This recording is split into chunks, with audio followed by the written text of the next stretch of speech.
Milena, zgodaj se začne dan na kmetiji. Tako je.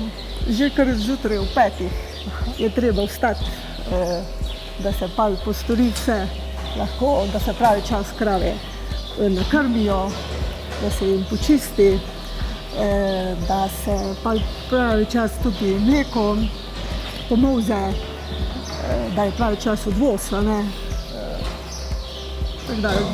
Zjutraj se začne in pozno zvečer konča naš delovnik.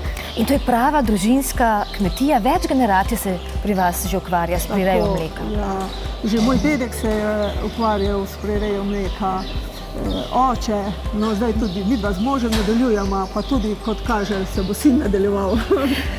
Kako ste si razdelili vloge v družini?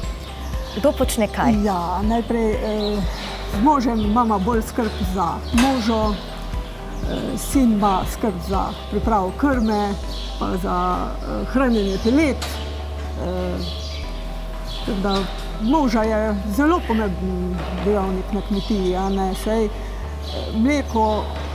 skrb za mleko se začne že pri pripravi krme, v hlevu, pri samih živalih. Zdaj ste že leto dni del sheme izbrane kakovosti. Se je veliko spremenilo potem na vaši kmetiji?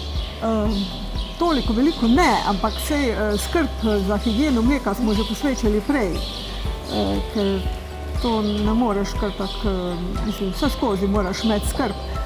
To je mleko, predelava mleka terja angažiranost celega človeka, cele družine. Človek mora biti predan temu delu.